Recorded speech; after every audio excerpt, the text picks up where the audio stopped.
Hello friends, welcome to review media. അപ്പൊ നമ്മൾ videos എല്ലാം നിങ്ങൾ കണ്ടിട്ടുണ്ടാവും വിചാരിക്കുന്നു. ഇനിയും കാണാത്തവർക്ക് നമ്മൾ അർബാനയുടെ ഡെലിവറി വീഡിയോ ഇട്ടിട്ടുണ്ട്. അതുപോലെ അർബാനയുടെ ചെറിയൊരു ഇൻട്രോ വീഡിയോ പോലെ നമ്മൾ ഒരു ഷോറൂമിലത്തെ ചെയ്തിട്ടുണ്ട്. അതുപോലെ തന്നെ നമ്മൾ ആപ്പ് അർബാനി യൂസ് ചെയ്യുന്ന ആൾക്കാർക്ക് ഒരു iPulse എന്നൊരു ആപ്പ് ഉണ്ട്. അതിന് എങ്ങനെയാണ് യൂസിങ് കാര്യങ്ങൾ എന്തൊക്കെ യൂസിനെ പറ്റിയിട്ടുള്ളത് നമ്മൾ പിന്നെ ഇപ്പോൾ ഒരു 2 മാസം കഴിഞ്ഞ് കഴിഞ്ഞാൽ അല്ലെങ്കിൽ 2 മാസം അല്ലെങ്കിൽ ഒരു 10,000 കിലോമീറ്റർ നമുക്ക് ഫസ്റ്റ് സർവീസ് ആണ്.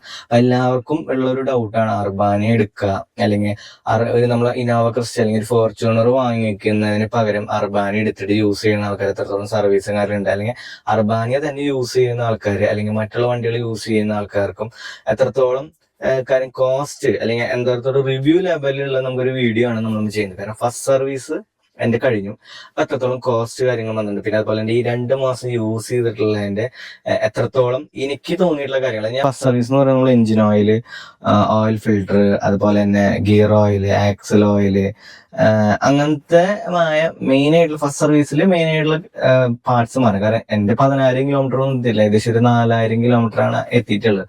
ആ റേഞ്ചിൽ എനിക്ക് ഏകദേശം ഒരു 6,000 റുപ്പീസിന്റെ താഴേക്കായിട്ടാണ് ഇപ്പൊ ഇത്രയും കാര്യങ്ങൾ ചേഞ്ച് ചെയ്തിട്ടുള്ള ഒരു കോസ്റ്റ് ഫസ്റ്റ് സർവീസിന് വന്നിട്ടുള്ളത്. അതിൽ ഫസ്റ്റ് സർവീസ് ഫ്രീ സർവീസ് ആണ്. അപ്പൊ ഇത്രയും സംഭവമാണ് എനിക്ക് മാറ്റിയിട്ടുള്ളതും എനിക്കിത് എന്താ പറയാ ബില്ല് വന്നിട്ടുള്ളതും.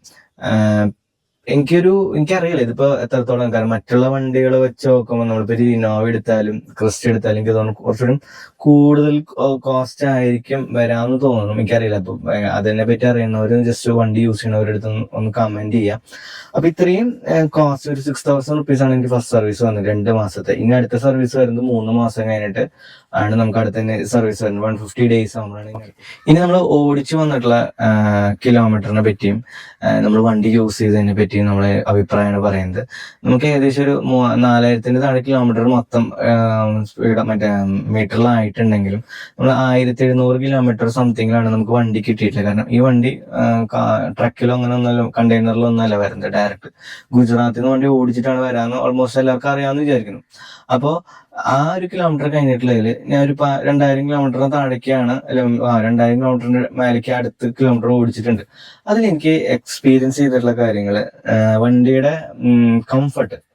വണ്ടി ഓടിക്കുമ്പോൾ നമ്മളിപ്പോ സിംഗിൾ ഡ്രൈവിങ് അല്ലെങ്കിൽ ഒരു ഫാമിലി യൂസിനാണ് ഈ വണ്ടി യൂസ് ചെയ്യണമെങ്കിൽ, അല്ലെങ്കിൽ നമ്മൾ പറയുകയാണ് ഒരു ഇന്നോവ ക്രിസ്റ്റയ്ക്ക് പകരം അല്ലെങ്കിൽ ഒരു ഫോർച്യൂണറിന് പകരം നമ്മളിപ്പോ ഇതിന്റെ ചെറിയ ചേസ് ഉണ്ട്.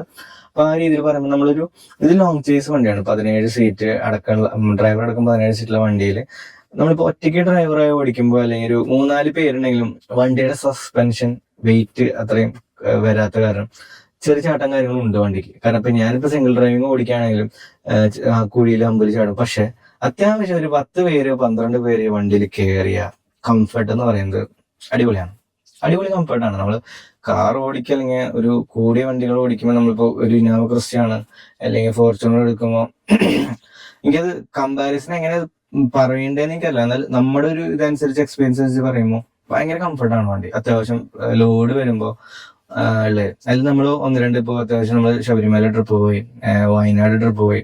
ഈ ട്രിപ്പുകളൊക്കെ പോയ ആൾക്കാരില് ട്രാവൽ ചെയ്ത ആൾക്കാർക്ക് നല്ല കംഫർട്ടായിരുന്നു. ക്ഷീണമൊന്നും ഉണ്ടായില്ല. കസ്റ്റമേഴ്സിന്റെ അഭിപ്രായമാണ്. നമ്മൾ വീഡിയോ വിറ്റെടുത്തിട്ടില്ല, കാണിച്ചത്. നെക്സ്റ്റ് ടൈം ഇനി കാണുമ്പോൾ നമ്മൾ അഭിപ്രായം നമ്മൾ കസ്റ്റമേഴ്സിനും കൂടി അവർക്കും കൂടി ഓക്കെയാണ് നമ്മൾ ആഡ് ചെയ്യണം. പ്രത്യേകിച്ച് ലോങ് ഇപ്പൊ താമരശ്ശേരി ചുരം പോയപ്പോ അത്യാവശ്യം 2 മണിക്കൂറോളം ബ്ലോക്ക് ഉണ്ടായിരുന്നു. നമുക്ക് കയറി പോകുമ്പോഴും ഇറങ്ങി പോകുമ്പോഴും ഉണ്ടായിരുന്നു. അപ്പോ അത്യാവശ്യം വണ്ടിയിലിരിക്കുന്ന ആൾക്കാരുടെ നമ്മൾ പോകുമ്പോൾ, ഒരു ട്രിപ്പ് കഴിഞ്ഞ് പോകുമ്പോൾ നമ്മൾ ചോദിക്കുക എന്താണ് അഭിപ്രായം ചോദിക്കുക. അപ്പൊ അവര് പറയുന്നത് നല്ല കംഫർട്ടാണ്. സാധാരണ മറ്റുള്ള ട്രാവലറിൽ വെച്ച് നോക്കുമ്പോൾ നമ്മൾ കമ്പാരിസൺ ചെയ്യുമ്പോൾ ട്രാവലർ വെച്ച് നോക്കുമ്പോൾ ആ ഒരു കുലുക്കല്ല. പിന്നെ പ്രത്യേകിച്ച് ഇതിനെ ഒടിയുമ്പോൾ ഉള്ള ഉള്ളിലുള്ള ഒരു മൂവ്മെന്റ്സും കാര്യങ്ങളും കുറവാണ്. പിന്നെ ക്ഷീണമില്ല. പിന്നെ മെയിൻ ആയിട്ട് ഇപ്പൊ എല്ലാവരും കേട്ടിട്ടുണ്ടോന്ന് അറിയില്ല, ഒരു ഇതാണ് നമ്മൾ ഈ വണ്ടി ക്ലോസ്ഡ് ആണ്. എല്ലാ വിൻഡോസും ഫുൾ AC ആണ്. നമുക്ക് അങ്ങനെ ഒരു വിൻഡോ തുറക്കാൻ പറ്റില്ല. കാരണം ഡ്രൈവർ സൈഡിലും കോ ഡ്രൈവർ സൈഡിലുള്ള 2 വിൻഡോ മാത്രമേ നമുക്ക് തുറക്കാൻ പറ്റുള്ളൂ. അത് കാരണം ആൾക്കാർക്ക് ഡൗട്ട് ഉണ്ട്, ഇത് നമ്മൾ ഈ വണ്ടി ഉപയോഗിക്കുമ്പോൾ അല്ലെങ്കിൽ വണ്ടി യാത്ര ചെയ്യുമ്പോൾ ഛർദ്ദിക്കാനുള്ള ഒരു ടെൻഡൻസി ഉള്ള ആൾക്കാരിലുണ്ട്. ഒട്ടുമിക്കൊരു 10-30%, 40% ആൾക്കാർക്ക് ഒരു ഛർദ്ദിക്കും. ഈ വണ്ടിയിൽ കയറി കഴിഞ്ഞാൽ അതിന്റെ ഒരു തോട്ട് കുറവാണ് എന്നാണ് കയറിയിട്ടുള്ള കസ്റ്റമറുടെ അഭിപ്രായം.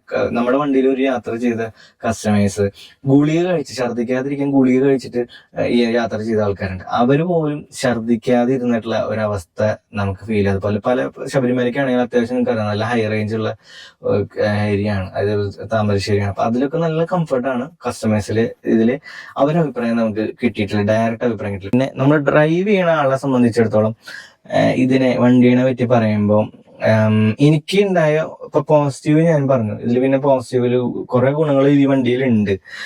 കാരണം മിററൊക്കെ ഓട്ടോ ഹീറ്റിംഗ് മിററൊക്കെയാണ്. കാരണം രാത്രി ഇപ്പൊ വെള്ളം, മഴ അല്ലെങ്കിൽ മഞ്ഞിക്കുഴ പോകുമ്പോൾ മിററിൽ പിടിച്ചാൽ നമുക്കൊരു സ്വിച്ച് ഞെക്കാൻ ഓട്ടോമാറ്റിക്കായിട്ട് മിററുകൾ ഹീറ്റാവും.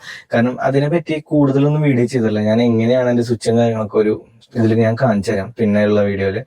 പിന്നെ നമുക്ക് വരുന്ന കംഫർട്ടിനെ പറ്റിയ കാര്യം പറഞ്ഞു. ഇതിപ്പോ ഇത്രയും പിന്നെ ഇതിലുള്ള ഒരു 1-2 ഓടിക്കുന്ന ആൾക്കാരെ സംബന്ധിച്ചുണ്ടായ ചെറിയ നെഗറ്റീവായിട്ട് പറയാമെന്ന് എനിക്ക് അറിയൂല.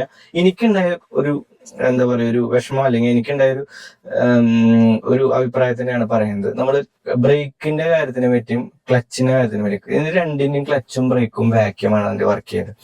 അതുകൊണ്ട് തന്നെ നമ്മൾ അത്യാവശ്യം കയറ്റത്ത് വണ്ടി ലോഡ് ചെയ്ത് സ്ലോ ആക്സലേഷനിൽ പോകുമ്പോൾ ക്ലച്ച് ഹാർഡായി വരുന്ന ഒരു പ്രശ്നമുണ്ട്.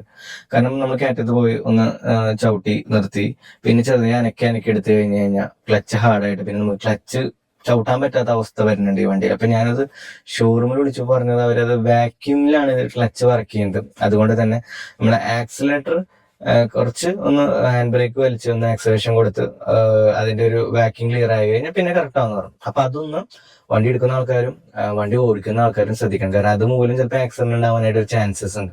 അപ്പൊ അത് ചില വണ്ടിയുടെ മെക്കാനിസം കൊണ്ട്, കാരണം ക്ലച്ച് ഭയങ്കര സ്മൂത്ത് ആണ്, അതിന്റെ ഒരു ടെക്നോളജി കൊണ്ടായിരിക്കും. ഭാവിയിൽ അതിന് മാറി വരും. കാരണം ഓരോരുത്തരും നമ്മൾ അഭിപ്രായം പറയുന്ന അനുസരിച്ചായിരിക്കും ഇതിന്റെ വ്യത്യാസങ്ങൾ വരാം. ടയർ പ്രഷർ മോണിറ്ററിംഗ് എന്ന് പറയുന്ന സംവിധാനം ഈ വണ്ടിയിലുണ്ട്.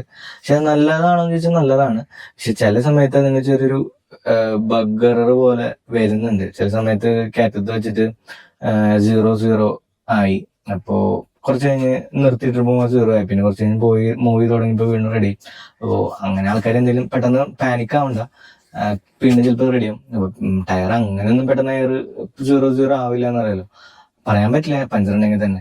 അപ്പൊ അതൊക്കെ ഒന്ന് ചെറിയ ചെറിയ കാര്യങ്ങളുണ്ട്. അതൊന്നും പ്രശ്നമുള്ള കാര്യമാണ്. ഇപ്പൊ ഓരോ ടെക്നോളജി വരും തോറും അതിൻ്റെതായ കമ്പനികൾ പുതിയതിറക്കുന്നത് അവർക്കും പഠിച്ച് ഓരോന്നും ചെയ്യണമല്ലോ. അപ്പൊ നമ്മളിപ്പോ ഈ അഭിപ്രായങ്ങൾ കൊടുക്കുക എന്നാണ് നമുക്ക് അറിയാൻ. അവർക്കൊന്നും കൂടി അത് പഠിക്കാനായിട്ട് സാധിക്കും. കമന്റ് കാര്യങ്ങളും ചെയ്യാം. മാക്സിമം എന്തെങ്കിലും ഒരു ഡൗട്ട് കാര്യം ഉണ്ടെങ്കിൽ നിങ്ങൾക്ക് അറിയണ കാര്യമാണെങ്കിലും അല്ലെങ്കിൽ ഇപ്പൊ ഞാൻ പറഞ്ഞാൽ എന്തെങ്കിലും മിസ്റ്റേക്ക് ഉണ്ടെങ്കിലും കമന്റും കാര്യങ്ങളും ചെയ്യാം. അപ്പൊ എനിക്കും മനസ്സിലാക്കാം. അപ്പൊ ഇനി അറിയാത്ത എന്തെങ്കിലും ഡൗട്ട് കാര്യം ഉണ്ടെങ്കിൽ കമന്റ് ചെയ്ത് കഴിഞ്ഞാൽ, അറിവുള്ള ആരെങ്കിലും ഉണ്ടെങ്കിൽ കമന്റ് അതിൽ നിങ്ങൾക്ക് ഒരു റിപ്ലൈ തരുന്നതാണ്. ഓക്കെ. അപ്പൊ നമ്മളിപ്പോ ഈ ഒരു ഫസ്റ്റ് സർവീസ് കഴിഞ്ഞിട്ടുള്ള ഒരു റിവ്യൂ, അതുപോലെ തന്നെ നമ്മൾ 2 മന്ത്സിന്റെ ഇത്രയും ഡ്രൈവ് ചെയ്തതിന്റെ അതിന്റെ ഒരു പോസിറ്റീവ് ആയിട്ടുള്ള കാര്യം നെഗറ്റീവ് ആണ്. കാരണം എല്ലാത്തിനും പോസിറ്റീവ് മാത്രം പറഞ്ഞില്ല, അപ്പൊ നെഗറ്റീവ് കൂടിയും വേണമല്ലോ. അതുകൊണ്ടാണ് ഞാൻ ഇപ്പൊ ഇത്രയും പറഞ്ഞത്. അപ്പോ എല്ലാവരും വീണ്ടും ഞാൻ എന്താ പറയാൻ വന്ന, സബ്സ്ക്രൈബ് ചെയ്യുക, ലൈക്ക് ചെയ്യുക, കമന്റ് ചെയ്യുക. അപ്പോ നെക്സ്റ്റ് വീഡിയോ അടുത്തത്